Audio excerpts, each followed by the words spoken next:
रही है। दिन भर एक बड़े सियासी घराने में जो तू मैं होती रही, बात यहां धक्का मुक्की से आगे बढ़कर माइक की छीना झपटी तक आ गई और अब डैमेज कंट्रोल की कोशिश हो रही है। आपको बता दें कि अखिलेश और शिवपाल दोनों एक गाड़ी में बैठकर मुलायम सिंह यादव से मिलने के लिए पहुंचे हैं। कहा तो चाचा भतीजे को एक दूसरे का एक पल चेहरा देखना भी गवारा नहीं हो रहा था। दिन में छीना झपटी पर उतर आए थे। सुरक्षा कर्मियों को चाचा भतीजे के बीच आकर बीच बचाव करना पड़ा था, सुलह करवानी पड़ी थी, माइक की छीना झपटी हो गई थी। तो आप सोच कर देखिए कि परिवार का झगड़ा किस तरह से यूं सड़क पर आ गया था, वो भी इतने गंदे तरीके में आएगा ये कभी सोचा नहीं था। आपको बता दें कि जिस तरह से मुलायम सिंह यादव जो है दिन भर यहाँ पर अपने परिवार को एकजुट और पार्टी को एकजुट करने की कोशिश करते रहे, अपने कुनबे को समाज के सामने फजीहत से बचाने की कोशिश करते रहे, तो अब ऐसा लग रहा है कि कहीं ना कहीं डैमेज कंट्रोल के मूड में पार्टी आ रही। पार्टी को समझ में आ गया है कि जो ये पूरी कलह हुई है, जो सबके सामने पूरी की पूरी बैठक की तस्वीरें जो है सबके सामने आ रही हैं,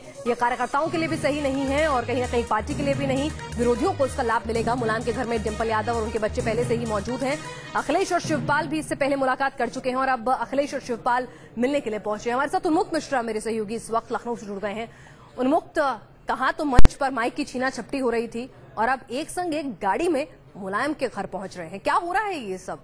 कुछ बचेगा या समाज के सामने जो फजीहत होगी वो पार्टी की दो फाड़ और परिवार की दो फाड़ में सामने आएगी? देखिए पीरा, जिस तरह से अखिलेश यादव ने आज दिन में ही कहा था कि वो नई पार्टी नहीं बनाएंगे और वो क्यों बनाए पार्टी।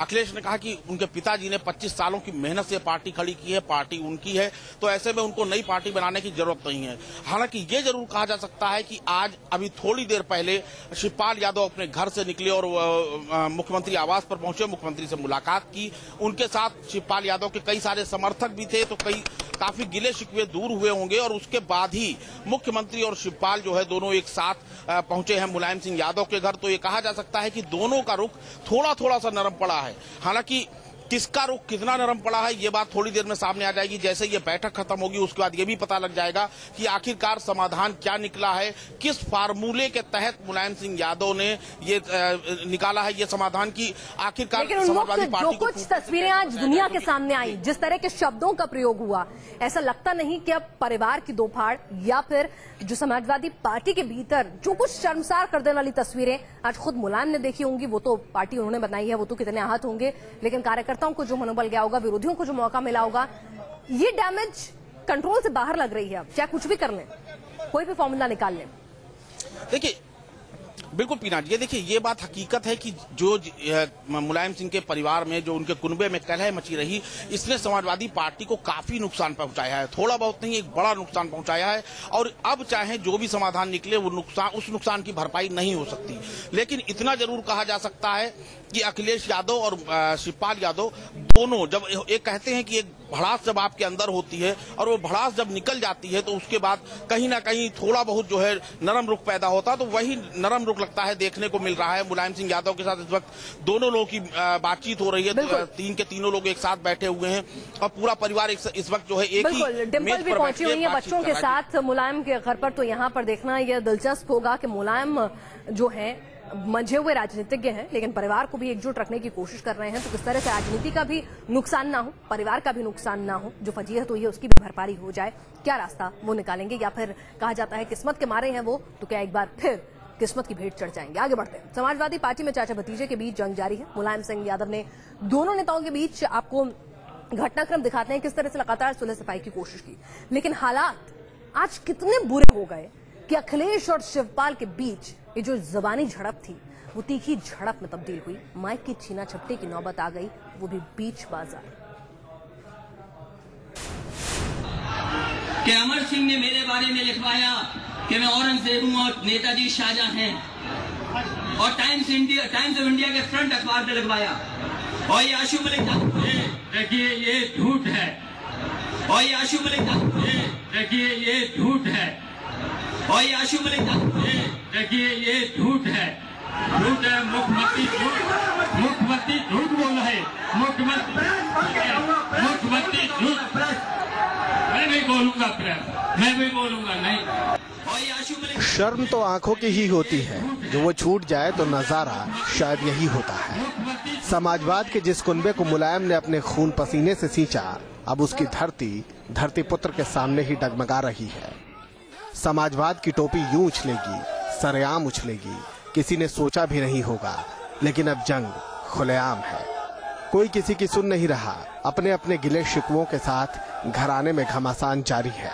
नौबत आरोप प्रत्यारोपों की सीमा से आगे निकलकर हैसियत बताने और हाथापाई तक जा पहुंची है।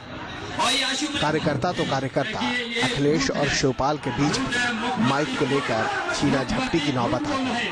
हालांकि बाद में पटकथा के सूत्रधार कहे जा रहे आशु मलिक खुद ही सफाई देने आए। उन्होंने क्लियरिफिकेशन फर्स्ट उसके 23 तारीख के संस्करण में आप देख सकते हैं, वो क्लियरिफिकेशन उन्होंने छाप दिया था, उसमें उन्होंने माफी मांगी थी। बाद में जब हमें, क्योंकि हमें भी हमने नोटिस दिया था, तो हमें भी मुख्यमंत्री जी ने बुला लिया था आवास पर, पत्रकारों को भी बुलाया था। तो उसमें जो बात सामने आई थी वो थी कि दिल्ली से कोई साजिश हुई है, जिसका इशारा आप समझ रहे हो कि कहाँ था। समाजवाद के कुनबे में घमासान शांत करने के लिए मुलायम ने जो बैठक बुलाई वो अखाड़े में बदल गई। शिवपाल अखिलेश मंच पर ही भिड़ गए। मुलायम ने बीच बचाव किया भी तो शिवपाल की तरफदारी करते दिखे। तुम भूल रहे थे क्या करते हो, क्या है तुम्हारी हैसियत, मैं जानता हूँ। एक बात हो गई, हमका कहीं हो, चलो कहीं हो चाहे चेंज करो, जब तुम गाड़ी दोगे तो तुम्हारी प्रार्थना करेगा, सारे पैसे आपकी क्या रोजाना गाड़ी दे रहे, रोजाना दे रहे। हम और सत्पाल कुछ नहीं हो सकते, नहीं कैसे सम्मान। पावर गेम में जीत चाहे किसी की भी हो, मुलायम की हार तय नजर आ रही है। जिस परिवार को उन्होंने समाजवाद की छतरी में एकजुट किया था, उसका मतभेद अब मनभेद बन चुका है। और मतभेद तो शायद दूर हो भी जाए, मनभेद खत्म होगा इसकी उम्मीद दूर तलक नजर नहीं आती। उन्मुक्त मिश्रा, न्यूज नेशन, लखनऊ। तो ये जो दूरी दोनों में आ गई है उसको तय करने में वक्त तो लगेगा, लेकिन क्या ये जो गांठ पड़ी है वो अब समाज के सामने आ गई है तो इसका राजनीतिक नुकसान नहीं होगा। बहरहाल समाजवादी पार्टी में चाचा और भतीजे के बीच जो ये संग्राम छिड़ा है और ये संग्राम मुलायम सिंह यादव के सामने भी किस तरह से जारी रहा दिन भर, वो भी आपको दिखाते हैं। यूपी के सीएम अखिलेश यादव और शिवपाल सिंह यादव ने इमोशनल कार्ड खेला। सबसे पहले आपको सुनवाते हैं मुलायम की बैठक में अखिलेश ने कैसे इमोशनल सर्जिकल स्ट्राइक किया अपने पिता पर और कार्यकर्ताओं पर। समाजवादी परिवार में छिड़ी वर्चस्व की जंग का अंत फिलहाल नजर नहीं आता। पार्टी सुप्रीमो मुलायम सिंह यादव ने चाचा भतीजे के साथ युद्ध विराम के लिए लखनऊ के पार्टी दफ्तर में बैठक की, जहां अखिलेश ने समाजवादी पार्टी को मुलायम की पार्टी बताकर पहला इमोशनल कार्ड खेला। मुझे इस बात की भी गलतफहमी नहीं है कि आपकी पार्टी है। मैंने पूरे कैबिनेट के सामने कह दिया था कि आपकी पार्टी है। अगर एक भी पार्टी का आदमी मुझे बोल दे कि मैंने कैबिनेट में नहीं इस बात को कहा, मैंने ये कहा ये पूरी 100% नेताजी की पार्टी है, मेरा कुछ भी नहीं है इसके अंदर। मैंने कैबिनेट के अंदर कहा था, अगर कोई मंत्री हो बता दे नहीं कहा हो मैंने कैबिनेट में कह दिया कि हाँ ये पार्टी और सब कुछ आपका है। बोलते बोलते अखिलेश भावुक उठे। कांपती आवाज के साथ उन्होंने शिवपाल यादव का नाम लिए बगैर आरोप लगाया कि उनके खिलाफ साजिश हुई थी, इसलिए उन्होंने शिवपाल के खिलाफ कार्रवाई की थी। नेताजी और हमारे खिलाफ, पार्टी खिलाफ अगर कोई साजिश हो रही है तो मैं उसके खिलाफ कार्रवाई करूंगा। उसी समय मैंने फैसला लिया, उसी समय मैंने फैसला ले लिया, उसी समय मैंने एक भी नारा नहीं बनाना चाहिए मेरी बात सुनो पहले, और मैंने उसी समय फैसला ले लिया कि मैं क्या करने जा रहा हूं। मैंने किसी को नहीं बताया। अगर सरकार जमीन पर मैंने काम उतारा है तो मेरी जिम्मेदारी है कि घोषणा पत्र को लागू करूं। मेरी दूसरी भी जिम्मेदारी है, अगर साजिश हो रही है तो उसके खिलाफ मैं खड़ा हो जाऊं। और इसलिए मैंने फैसला लिया, किसी चाचा से नहीं मैंने पूछा, मैंने ऑलरेडी रामगोपाल यादव जी से नहीं पूछा कि मैं हटाऊंगा कि नहीं हटाऊंगा। मैंने किसी राजेश चौधरी से भी नहीं पूछा कि मैं हटाऊंगा कि नहीं हटाऊंगा। इसलिए साजिश मैं बता दूं साजिश क्यों हो रही है। मुझे आप प्रदेश अध्यक्ष हटा देते, मुझे कोई आपत्ति नहीं थी। आप मुझे कहते कि इस्तीफा दे दो, मैं इस्तीफा दे देता। अखिलेश यादव का दर्द यहीं नहीं रुका। उन्होंने अपने पिता के सामने ये भी कहा कि उनके करियर को बर्बाद करने की साजिश की जा रही थी और इशारा शिवपाल यादव की तरफ था। अगर भाई मुझसे कोई सवाल पूछेगा उसका जवाब मैं देने को तैयार हूँ। नहीं, मुझे कैरियर मेरा अगर आपका कैरियर है, आपकी पार्टी है, तो मेरा भी कैरियर है, मैं भी बर्बाद हुआ हूँ। मैं कोई काम नहीं कर सकता दूसरा, मैं कौन सा काम करूंगा दूसरा? जिस ऊंचाई तक आपने पहुंचाया मुझे, आप कहते तो मैं ऊंचाई से हट जाऊं, वहां से चला जाऊं कहीं और। अखिलेश यादव ने इस इमोशनल सर्जिकल स्ट्राइक के जरिए एक तीर से दो निशाने किए। एक तरफ शिवपाल पर हमला तो दूसरी तरफ पिता को मनाने की कोशिश। बैठक में उनके समर्थन में नारे भी लगे, लेकिन मुलायम पर इसका कोई असर नहीं दिखा, क्योंकि वो आखिर तक चाचा और भतीजे के बीच शक्ति संतुलन बनाने में जुटे रहे। लखनऊ से उन्मुक्त मिश्रा, विनोद मिश्रा और अनिल यादव के साथ टीम न्यूज नेशन। राजनीति में इमोशन का तड़का उतना ही लगाया जाता है जितनी जरूरत होती है। दिमाग भी साथ साथ काम करता रहता है। और उसकी बानगी देखिए कि लखनऊ में समाजवादी पार्टी दफ्तर के अलावा सीएम आवास के बाहर समर्थकों का जब जमावड़ा लगा हुआ था, तो सीएम दफ्तर के बाहर चाहे सुरक्षा का हवाला देख लीजिए या फिर कितने समर्थक जुड़े हैं ये देखने के लिए कह लीजिए, ड्रोन कैमरे से निगरानी रखी जा रही थी। सीएम अखिलेश यादव ने खुद ड्रोन कैमरे के जरिए देखा कि सीएम आवास के बाहर कितनी भीड़ मौजूद है और कौन कौन लोग इसमें शामिल हैं। तो जाहिर सी बात है, कार्यकर्ता अगर पहुंचे हैं और पता है कि तस्वीरें कैमरे में कैद हो रही हैं, तो वो कार्यकर्ता ही क्या जो कैमरा देखकर अपनी वफादारी साबित ना करे, तो तुरंत कैमरा देखकर अखिलेश के समर्थन में नारे लगाने भी शुरू कर दिए।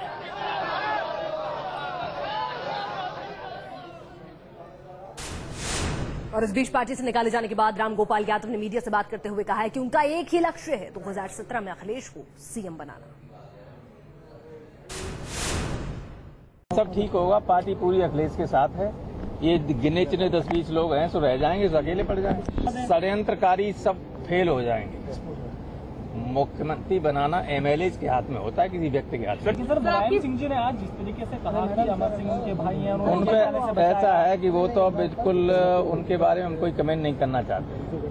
वो अपने मन से, अपने विवेक से कोई बात ही नहीं आजकल कर रहे। चुनाव में मुख्यमंत्री के लिए, मुख्यमंत्री को मुख्यमंत्री बनाने के लिए फिर से पूरा काम करूंगा, उसे कौन रोक लेगा मुझे? आपको वापस बुलाएंगे तो आप जाएंगे? नहीं, मैं विचार करूंगा बिना अपने और लोगों को, जब तक जितने निकाले जा रहे हैं, आज भी कुछ लोग निकाले, ये तो ऐसी स्थिति कर देंगे कि अकेले रह जाएंगे, सबको निकाल देंगे।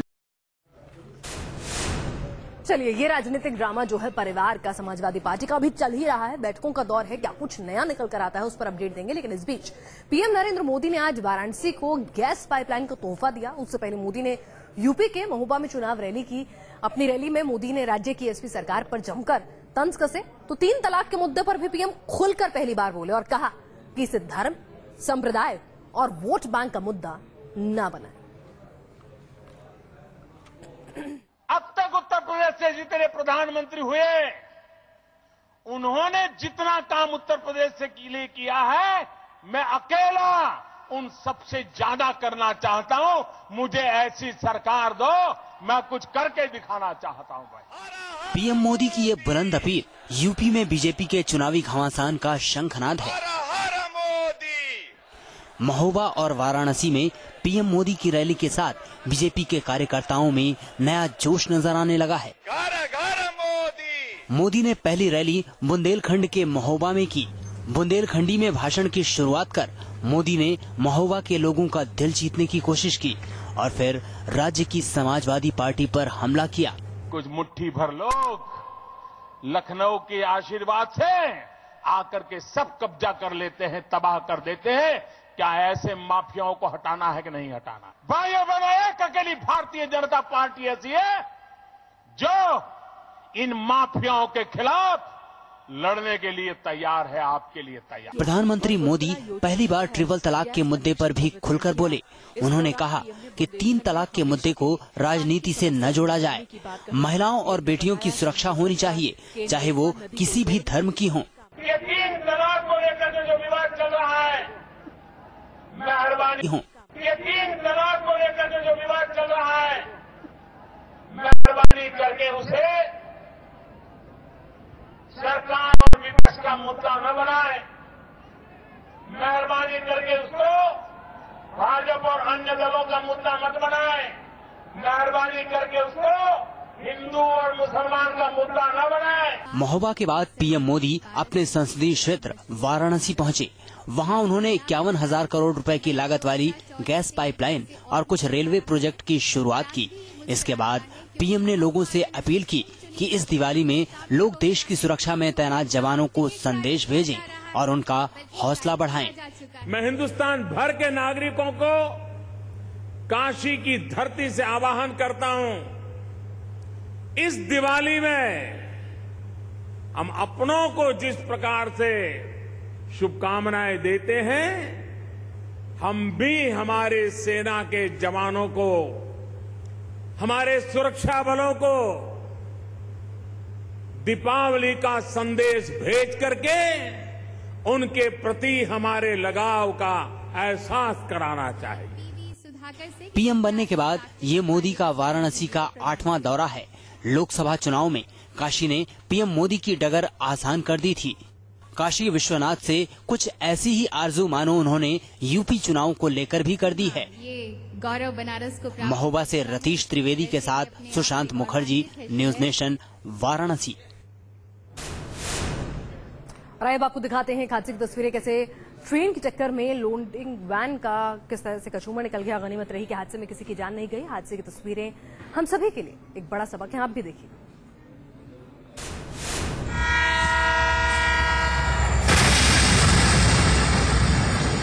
हॉर्न बजाती ट्रेन आई और ट्रैक पर खड़े लोडिंग वैन को घसीटती हुई साथ ले गई।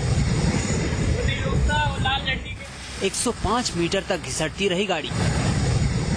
इस टक्कर में गाड़ी सवार की मौत तय थी, लेकिन गनीमत ये रही कि हादसे से पहले ही वो गाड़ी से उतर चुका था। तस्वीरें मध्य प्रदेश के शिवपुरी से आई हैं। बताया जा रहा है कि पीपरसमा गांव के पास ये लोडिंग वैन ट्रैक पर ही खराब हो गई। गांव के लोगों ने गाड़ी को ट्रैक से हटाने की कोशिश भी की, लेकिन वो कामयाब नहीं हो सके और तभी शिवपुरी से गुना के लिए निकली ग्वालियर पुणे एक्सप्रेस यहां पहुंच गई। इतने स्तर से गाड़ी को बरामद किया गया। ड्राइवर अभी फरार है, उसमें मौके से फरार हो गया है। अच्छा, किस किस के खिलाफ मामला दर्ज है? मामला गाड़ी अज्ञात के खिलाफ दर्ज किया गया है। जब गाड़ी मालिक की कल आरटीओ ऑफिस खुलने के बाद उसका पूरी जानकारी एकत्रित की जाएगी। ट्रैक पर चलने का अधिकार ट्रेन का है, बावजूद इसके ये गाड़ी चालक यूं पटरियों पर अपनी गाड़ी लेकर चला आया। गाड़ी बंद होने के बाद फौरन स्टेशन पर इसकी जानकारी भी नहीं दी गई। बहरहाल पुलिस ने मामला दर्ज कर लिया है और जांच की जा रही है। Team news nation.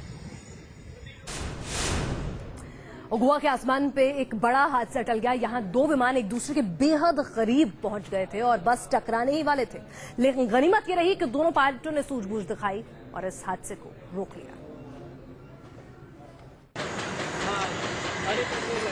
हवा में अटकी सैकड़ों की सांसें, आसमान में अचानक मची दहशत। एकदम करीब आ गए थे दो विमान।